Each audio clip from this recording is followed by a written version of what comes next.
Siapa sih pasukan bawah tanah Jokowi ini? Sadar nggak sih kalau tindakan mereka justru berpotensi membahayakan keluarga Jokowi ketimbang menjaganya?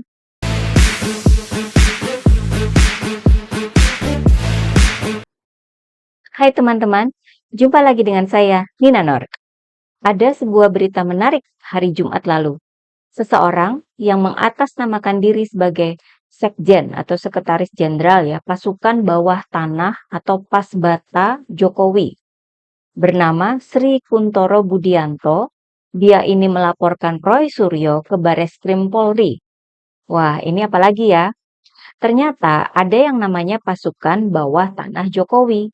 Setelah kemarin itu kan ada yang namanya pasukan berani mati pembela Jokowi yang katanya jumlahnya mencapai 20.000 orang akan menggelar apel akbar di Jakarta, tapi ternyata hoax ya atau hoax.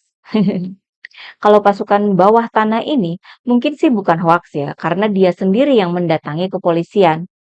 Nah, Roy Suryo dilaporkan karena pernyataannya bahwa akun Fufu Fafa itu sudah diyakini 99,9% adalah milik Gibran. Menurut Pasbata Jokowi, pernyataan Roy Suryo itu menimbulkan keresahan dan kegaduhan, di mana harusnya pada masa transisi pergantian presiden itu harus berlangsung dengan tenang dan lancar. Pasbata menuntut agar dalam waktu 1 kali 24 jam, Roy Suryo harus membuktikan omongannya soal Gibran pemilik akun Fufu Fafa itu. Pasbata sendiri mengklaim bahwa mereka tidak ada kaitannya dengan Gibran dan tidak ada komunikasi dengan Gibran. Mereka meminta agar Roy Suryo dikenakan pasal-pasal dalam Undang-Undang ITE. Pasbata ini katanya melaporkan Roy Suryo untuk menjaga Gibran. Karena Mas Gibran ini lambang negara, mau dilantik, jadi kita sebagai pasukan bawah tanah Jokowi harus siap melindungi. Begitu kata Sri Kuntoro Budianto.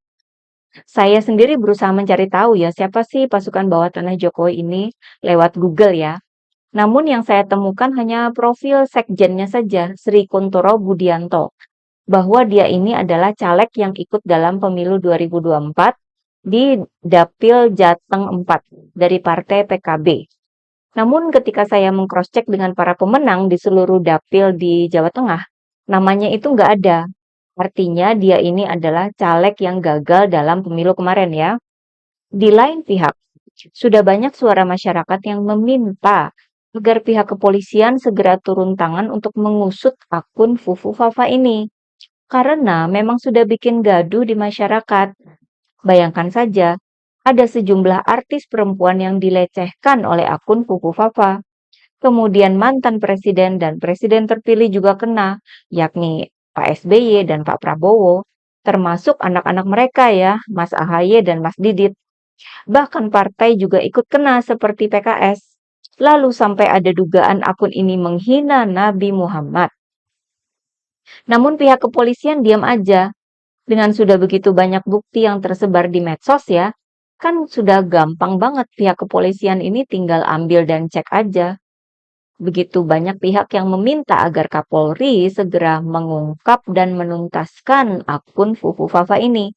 Di medsos itu ya, sudah enggak terhitung berapa kali para netizen mencolek pihak kepolisian dalam postingan atau cuitan mereka. Namun, tidak ada reaksi dari kepolisian. Kurang apa lagi coba ya? Roy Suryo ini kan sudah banyak sekali diundang sebagai narasumber ya. Di berbagai podcast, di berita TV, apalagi di berita media online. Kita sebagai masyarakat ini kan gemes juga ya. Lawong tinggal ngambil bukti-bukti yang sudah tersedia di mana-mana. Tinggal cek-recek dengan para pakar IT. Kalau perlu, pendiri Kaskus juga diminta bantuannya. Oleh sebab itu, ketika ada yang melaporkan Roy Suryo ke kepolisian, para netizen malah menyambutnya dengan riang gembira. Karena kayak pecah telur ya. Akhirnya akun Fufu Fafa ini sampai juga ke tangan kepolisian. Roy Suryo sendiri juga sangat santai menghadapi pelaporan ini. Bahkan cenderung ikut seneng juga sih kayaknya. Lihat aja itu ya, foto yang dipakai di media Tempo itu memperlihatkan Roy Suryo yang mengacungkan jempol. Itu bukan foto terbaru ya ketika berita ditayangkan, melainkan sebuah ilustrasi saja. Artinya, media Tempo juga memberikan kesan bahwa pelaporan Roy Suryo ini bukannya dianggap sebagai bencana atau hal yang negatif, namun merupakan hal yang positif. Di media sosial, para netizen menyambut pelaporan ini dengan sangat positif. Jarang-jarang ini kejadian ya, ada yang melaporkan pakai undang-undang ITE ke kepolisian, itu biasanya kan ada aja tuh yang ngomel ya, dikit-dikit lapor katanya. Nah, yang Fufu Fafa ini sudah bukan dikit-dikit lagi kan takarannya, sudah segede gaban, sudah bikin kegaduhan, sudah menghina dan melecehkan banyak orang. Tapi kok ya didiamkan saja oleh pihak kepolisian? Oleh sebab itu, saat ini netizen malah mengucapkan terima kasih pada pasukan bawah tanah Jokowi karena sudah keluar dari tanah katanya. Sehingga kini pihak kepolisian bisa memeriksa apakah akun Fufu Fafa milik Gibran atau bukan. Di lain pihak, dari sisi pemberitaan media, kita bisa melihat bahwa pelaporan Roy Suryo oleh pasukan bawah tanah Jokowi ini diberitakan oleh banyak media mainstream ya, seperti Tempo, Detik.com, CNN Indonesia, Liputan6.com, dan lain sebagainya. Ini sangat jauh berbeda dengan ketika ada isu soal pasukan berani mati pembela Jokowi waktu itu ya. Hampir tidak ada media mainstream yang memberitakan. Dari sini kita bisa melihat bahwa efek atau dampak pelaporan Roy Suryo ini diprediksi akan menjadi berita besar oleh media-media itu. Kita bisa mengucapkan terima kasih pada media-media yang memberitakan nih ya, karena sudah memblow up berita ini. Jadi pihak kepolisian kan nggak bisa diam aja, harus bertindak. Tindakan lanjutan dari pihak kepolisian itu akan jadi berita lagi tentunya. Saya juga yakin Roy Suryo pasti akan dengan senang hati jika nanti dipanggil ke kepolisian untuk membuktikan klaim bahwa akun Fufu Fafa adalah milik Gibran. Karena nanti kan jadi tugas pihak kepolisian untuk menilai seberapa kuat bukti itu. Kalau dianggap kurang kuat, maka pihak kepolisian harus memberikan alasan yang kuat pula. Wah, bola panasnya itu sudah ada di tangan kepolisian.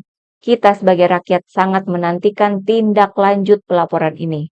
Nah, di sisi lain ya, saya sendiri sebenarnya masih bertanya-tanya, siapa sih pasukan bawah tanah Jokowi ini? Sadar nggak sih kalau tindakan mereka justru berpotensi membahayakan keluarga Jokowi ketimbang menjaganya? Apakah mereka ini memang bertindak sendiri? Atau ada elit-elit politik di balik layar yang sudah menyusun skenario besar untuk menggagalkan Gibran jadi wakil presiden? Kok kejadian pelaporan Roy Suryo ini seakan sejalan dengan teori bahwa kemunculan akun Fufu Fafa ini memang ada yang mengorkestrasi menjelang pergantian presiden? Ini teori yang kerap disampaikan oleh Mas Alif ya dalam berbagai videonya. Dan saya melihat bahwa kok teori itu cocok banget ya untuk meletakkan pelaporan Roy Suryo ini sebagai bagian dari puzzle besar teori itu. Nah, bagaimana pendapat teman-teman? Sekian dulu dari saya. Terima kasih atas perhatiannya. Begitulah kura-kura.